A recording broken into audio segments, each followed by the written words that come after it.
हम शिव जी को प्रणाम करते हैं, जो संहार और सृजन दोनों के देवता हैं। वो महादेव हैं, भोलेनाथ हैं, जो अपने भक्तों के लिए हमेशा दयालु और कृपालु रहते हैं। नंदी के स्वामी हैं, बुराई का नाश करने वाले हैं और धर्म की रक्षा करने वाले हैं। सारी सृष्टि के वो ही स्रोत हैं और उनकी शक्ति अनंत है। शिव जी को अक्सर नंदी पर सवार दिखाया जाता है, जो उनकी शक्ति और साहस का प्रतीक है। नंदी उनका वफादार साथी है, जो हमेशा उनके साथ रहता है। नंदी शक्ति और ताकत का प्रतीक है और उसकी उपस्थिति हमें साहस और दृढ़ता की याद दिलाती है। वो धर्म का भी प्रतीक है, जो हमें सच्चाई और न्याय के मार्ग पर चलने की प्रेरणा देता है।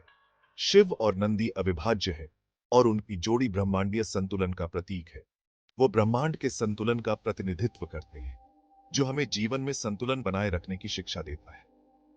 शिव जी की उग्र ऊर्जा को नंदी की शांत शक्ति संतुलित करती है, जो हमें भी अपनी ऊर्जा को संतुलित करने की प्रेरणा देती है। ये हमें अपने जीवन में भी संतुलन बनाने की याद दिलाता है, ताकि हम हर परिस्थिति में स्थिर और शांत रह सकें। हमें बैल की तरह मजबूत होना चाहिए, ताकि हम जीवन की चुनौतियों का सामना कर सकें। लेकिन हमें अपनी आंतरिक आत्मा के बारे में भी पता होना चाहिए, ताकि हम सच्चे अर्थों में संतुलित जीवन जी सकें। वृषभरूढ़ाय नमः एक बहुत ही शक्तिशाली मंत्र है। यह मंत्र शिवजी की महिमा का गुणगान करता है। इसका मतलब है बैल पर सवार होने वाले को नमस्कार। यह शिवजी के वाहन नंदी को भी सम्मान देता है। यह मंत्र शिवजी को नमस्कार है। शिवजी, जो संहारक और सृजनकर्ता दोनों है, हर शब्द गहरे अर्थ से भरा है। यह मंत्र हमें शिवजी की अपार शक्ति और कृपा का अनुभव कराता है। वृषभ का अर्थ है बैल, जो ताकत और पुरुषार्थ का प्रतीक है। यह शक्ति और स्थिरता का प्रतीक है। रूढ़ाय का अर्थ है सवारी करना या आरूढ़ होना, जो शिवजी की अपार शक्ति पर महारथ को दर्शाता है। यह उनकी दिव्यता का प्रतीक है। नमः का अर्थ है प्रणाम करना, जो ईश्वर के प्रति सम्मान और समर्पण दिखाता है। यह हमारी भक्ति को दर्शाता है। यह मंत्र केवल शब्द नहीं है, यह एक आध्यात्मिक यात्रा है। यह एक शक्तिशाली कंपन है। यह हमारे भीतर ऊर्जा का संचार करता है। यह हमें शिव की ऊर्जा से जोड़ता है। यह हमें शांति और संतुलन प्रदान करता है।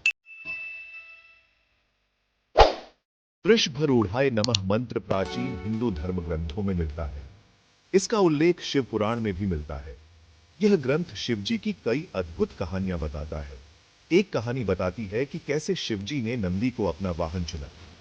नंदी एक महान भक्त ऋषि थे। उन्होंने अपनी भक्ति से शिवजी को प्रसन्न किया। शिवजी प्रसन्न हुए और उन्हें वरदान दिया। नंदी ने हमेशा शिवजी की सेवा करने के लिए कहा। शिवजी मान गए और उन्हें अपना वाहन बना दिया। यह कहानी भक्ति का महत्व दिखाती है। भक्ति के माध्यम से ही हम परमात्मा से जुड़ सकते हैं। इस मंत्र का जाप करने से शांति और आशीर्वाद मिलता है। यह आपके मन को स्थिर करता है और आत्मा को शुद्ध करता है। इसका जाप किसी शांत जगह पर करना सबसे अच्छा होता है। एकांत में बैठकर आप अपने भीतर की शांति को महसूस कर सकते हैं। आराम से बैठ जाएं और अपनी आंखें बंद कर लें। यह आपको ध्यान केंद्रित करने में मदद करेगा। गहरी सांस लें और अपनी सांस पर ध्यान केंद्रित करें।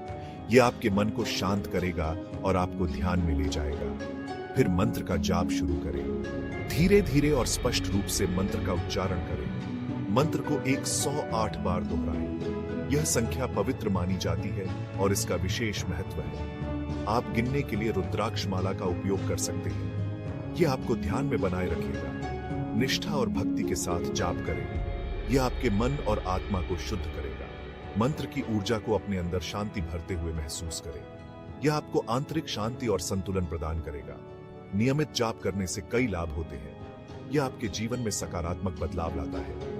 यह मन को शांत करता है और तनाव कम करता है। यह आपके मानसिक स्वास्थ्य को भी सुधारता है। यह आपके जीवन में सकारात्मक ऊर्जा लाता है। यह आपको एक नई दिशा और दृष्टिकोण प्रदान करता है।